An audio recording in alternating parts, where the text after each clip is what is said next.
So 2018 is going to be a very exciting year for us at HighGround. It seems only yesterday I walked into this greenhouse for the first time to start the horticultural therapy service at Headley Court. And now, 4 hectic years later, thanks to our wonderful team of Carol, Gina and their gardening volunteers and our brilliant funders, we're getting ready to move north to the late Duke of Westminster's magnificent legacy at Stanford Hall, which will be the new Headley Court. The grant from the Libel Fund has given us much needed certainty, and Nicole has been talking to Carol and Andy about the legacy of Headley Court and the future at Stanford Hall.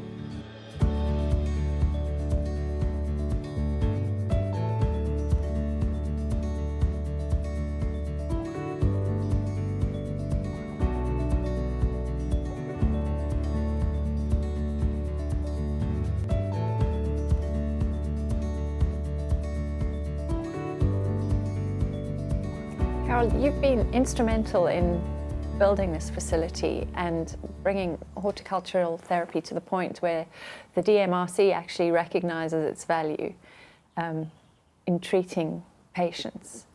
Can you tell us a little bit about your background and how you came to be working here? I finally became qualified in horticulture not until my early 40s. I'd been working as a head gardener, landscaper, garden designer for years. Realised I had no qualifications, and whilst I was doing my qualifications, the college I was at asked me to teach. So I started off teaching and having my own business. I felt that I wanted to get to people who perhaps didn't have access to education, so I started working with apprentices and then felt needed something else.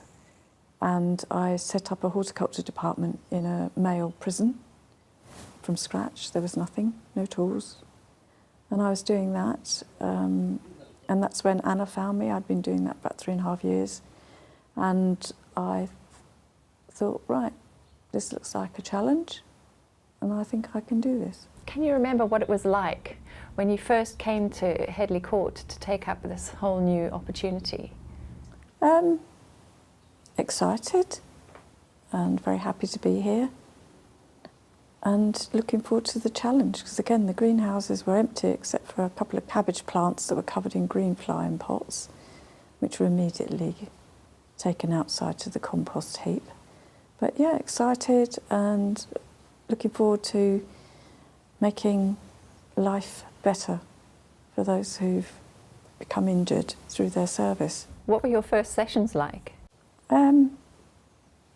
Patients were quite resistant, couldn't really see how this could help them, and quite often it was, "I'm only here to be polite to you," which I said, that's absolutely fine. Biggest success here, what would you say that is? Tough one. There have been so many patients that are success stories for having been here and having had horticultural therapy that is transferable, they could take to home. I've got patients that are doing this at home, ex-patients. They've left the military, but their life is growing their own food, caring for their own animals, and has basically saved them. Yeah, I think that's the biggest success, changing lots of people's lives for the better. We've spoken a lot about activities that you do here that are exportable, that the patients can take home with them. How's that worked? How does that work? I teach people how to sow seeds, care for plants, when is the right time to do certain activities, and most importantly, what you do with your produce, and give suggestions of what they can do with their children, even if it's sending home 4 tomato plants for Dad and 3 children, they have a competition, or going home with a bag of veg and saying, right, what we're going to cook kids this weekend, and taking the mystery out of horticulture for people. What you can do, it's not rocket science. You just need to roll up your sleeves and be brave enough to get on with it. So that's what I try to do.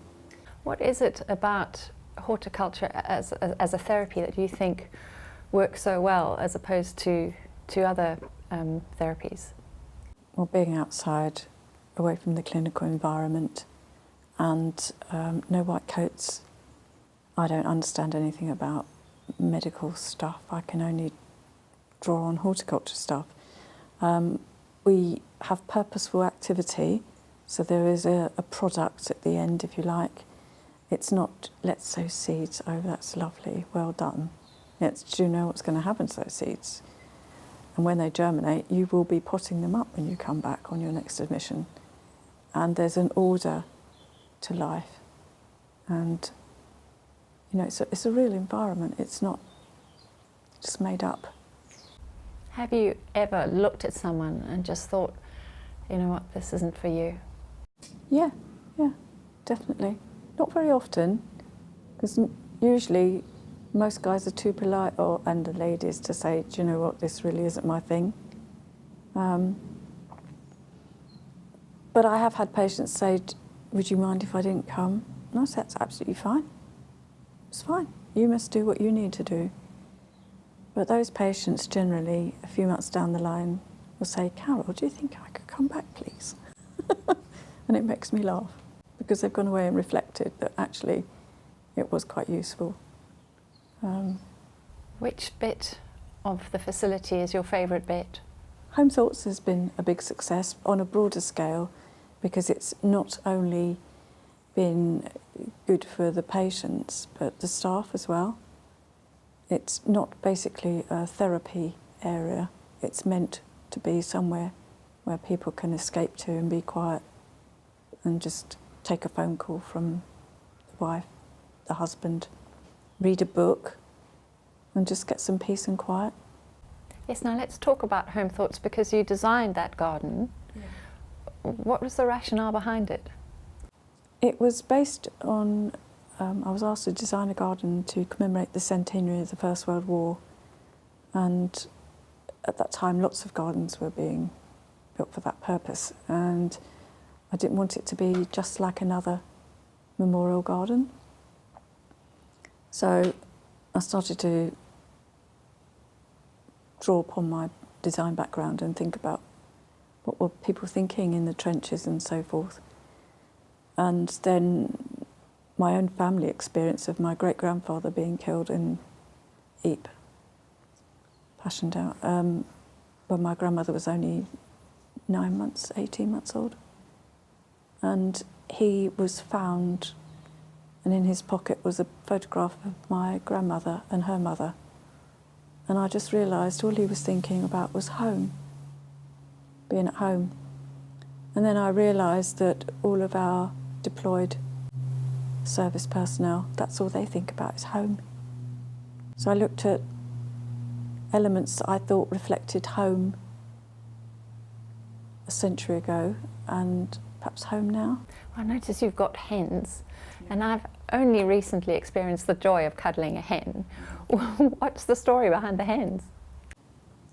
I've always fancied keeping hens, and my husband had some major surgery, couldn't do anything for months and was getting a bit stir crazy, so I took the plunge, bought 2 hens, a hen house and a Kindle for him, and told him to go and sit up the garden and watch the hens drink tea and read his Kindle. And it just totally changed him. He was so much happier. And then I thought, wow, do you know what? That's a good idea. And when I came here, I heard that quite often when a patient goes home, they don't go outside. They don't like going outside, they'll stay at home and just retreat.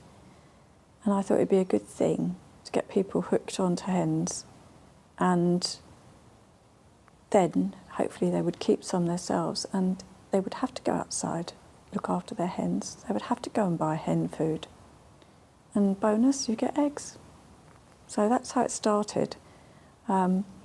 It was going to be something that I would wait until I got my feet under the table here and then see if I could get permission.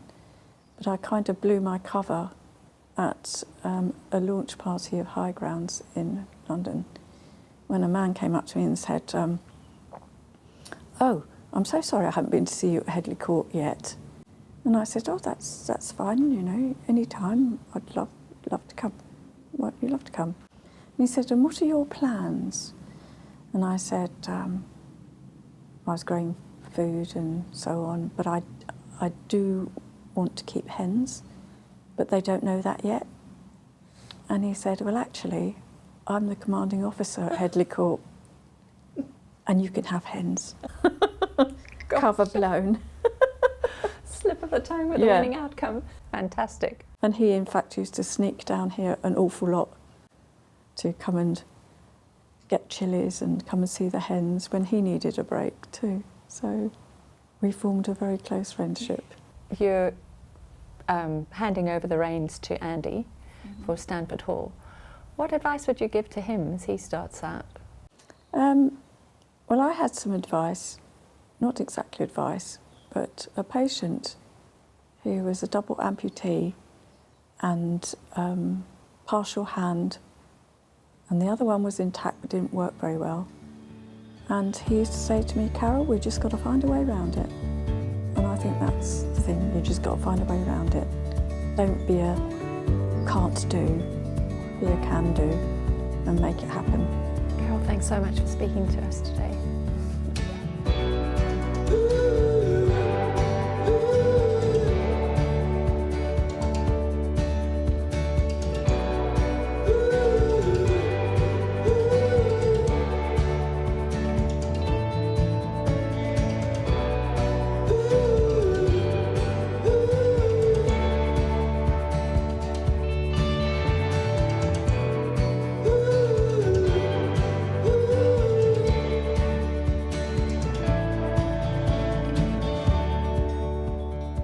Tom, first of all, congratulations on finally getting all the funding and everything. You're moving ahead now.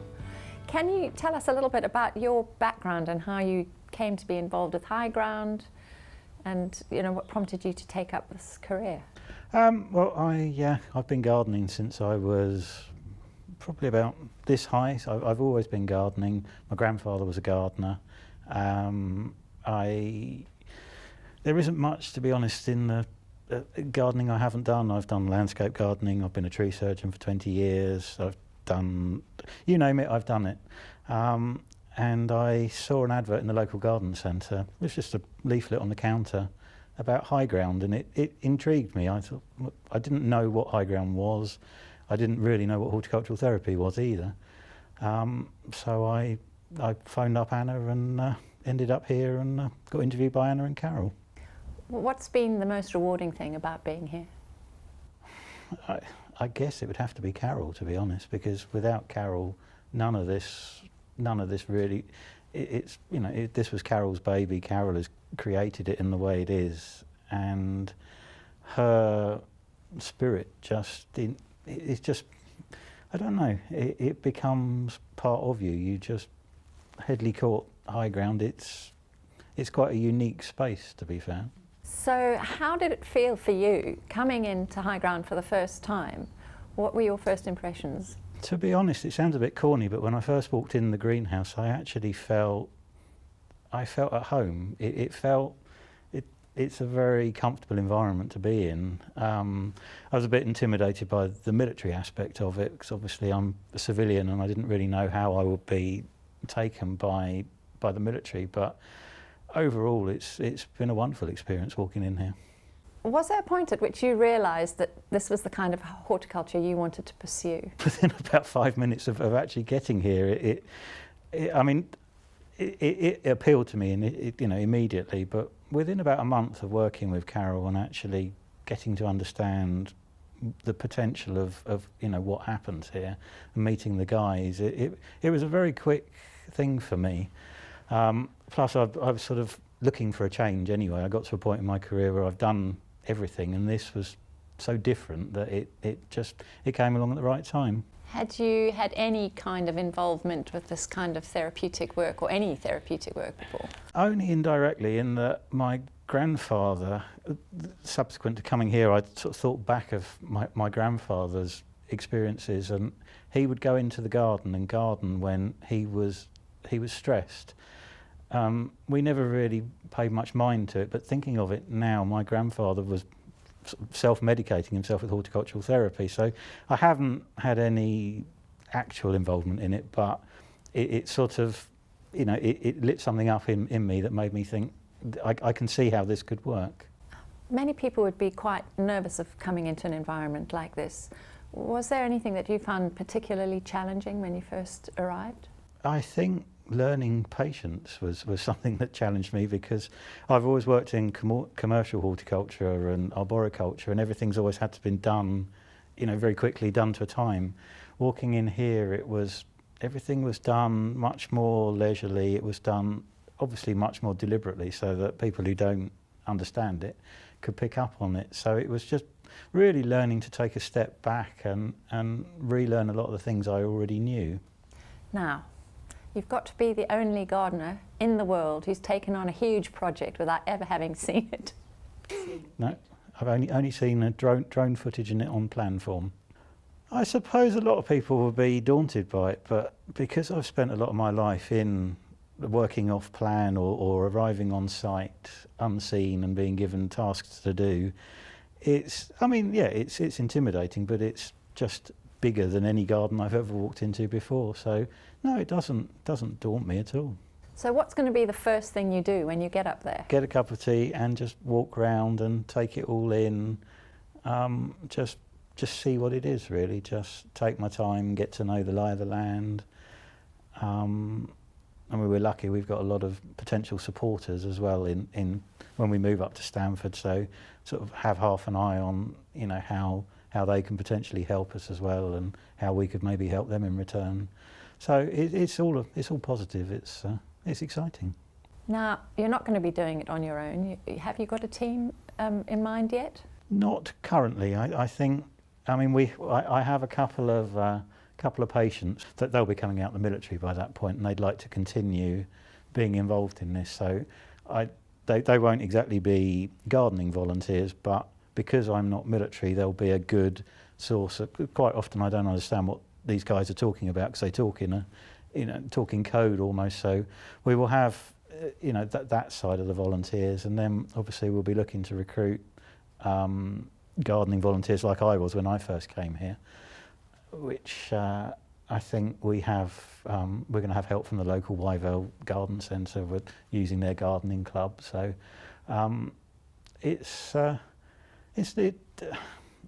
finding volunteers for something like this is probably not as easy as in some places, because what you see here and what you hear here is not, it's not what you would hear in every therapy garden. So you do have to be mindful of that aspect of it. But people who've got a genuine love of nature and genuine love of horticulture, they're the sort of people that we're looking for.